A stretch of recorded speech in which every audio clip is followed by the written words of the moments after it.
皆さんこんにちは。 DDB の村田です。はい、今回も技術動画なんですけれども、今回はちょっと短めにいきたいと思います。よく YouTube ライブのコメントとか Twitter のコメント、DM などで足の動き方がわからないとか、試合中に足が止まってしまうというような質問が多いので、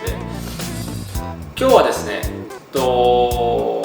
きながら打つことを覚えようというテーマです。卓球ってやっぱ止まることがほとんどないスポーツなので、1回打ってヘッてボールを見てるとその次はボールすぐ来てしまって、普段練習しているようなスイングができないということが多々あります。なので常に動きながら準備をして動きながら打ったりとか、その場で準備をして動きながら打ってまたすぐ戻るという繰り返しなので、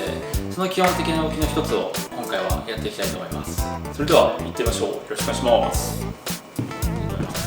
まずやりやすいのはちょっと最初フォアでいくんですけれども、ここで構えていてフォアに、突きなりロングボールが来た時に、ここからダメな位置は手だけを出し取りに行こうとすること。もうこの時点で右足に全部体重が乗っかってしまって足が出ない、取ったとしても戻るの遅くなるので、手だけで追うことは極力避けましょう。2つ目、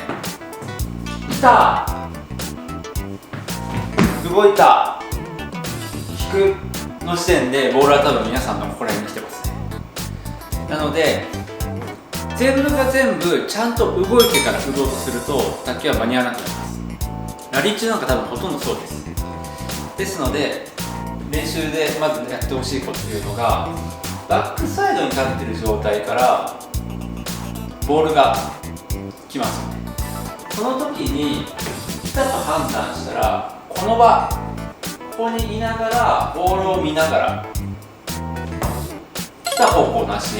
僕で言えば右側にボールが来ているので、右足をほんのちょっとずらしながら一緒に上半身を決めてバックスイングしてしまいます。来た、こうですね。この時点でボールはネットを越えるか越えないかぐらいで、ここでもう準備をしてしまってためを作ります。これでためたらボールを見てあげて、打ちに行こうと思った時に両足で右側に移動しながら一緒にスイングをする。そうするとスイングし終わった時の重心ってどこにあるかというと、大体真ん中にあります。なので両足に荷重が半々ぐらいの状態で終わるんですね。そうしないと次の動作早く戻れません。いっぱい乗って打った取ったと言ったら、ここから一生懸命戻すことになるので、この場で来たら半歩出しながら、半歩って言ったら大きく出しちゃうんですけど、ほんのちょっといいです。ちょっと出しながら準備してボール待ってみて、一緒に動いてすぐ戻る。これぐらいです。はめて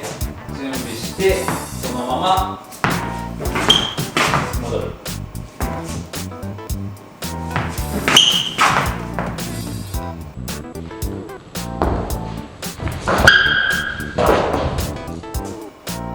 この動きをまずやってほしいです。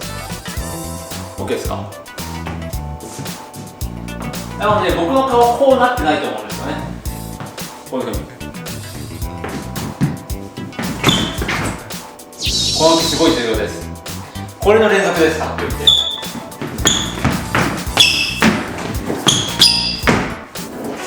ね。なのでこれができるかできないかで足が止まる止まらないっていうのが変わってきます。のですごく重要なので、最初の練習法としては、最初分かってていいんです。別に分かってる中で待つことも大事なので、バックバック3球目フォア来るって分かってる時に、大体の人はバックバックこうやって打つんですけど、それをやらずにバックバック来たら、この場で準備してボールを待ってタイミングを合わせて一緒に動いてすぐ戻ってバックバック1、2という動きをやってみると、足の使い方、足さばきというものが上手になると思うので、まずはこれから練習しましょう。最初の一歩です。バックも一緒ですよ。バックもこうやって打つんじゃなくて、ここで準備して左足出しながらタイミングを合わせて体の正面で打てるように両足動きながらこうやって見るとこっちばっかりやっててきたらと思ったらこう取ったりとかこう取るのを極力しない。どうしてもダメな時はしょうがない。でも理想としては行ってきたらこれが大事ですぐ動いて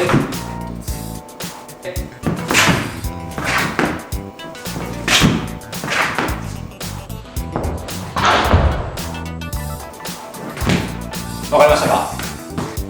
でこの両サイドの動きながら適切な場所で打球するっていう過程を踏まないといいインパクトが取れないし体が崩れます。でミスが多いとか試合中にいいスイングできない方はこの動き方が体に染みついてない可能性が非常に高いです。ですのでぜひこの動きをまずはやってみるように練習してみてください。それではちょっと足元だけ移して終わりたいと思います。これからも皆さん練習頑張ってください。参考になった方はいいねとチャンネル登録ぜひよろしくお願いします。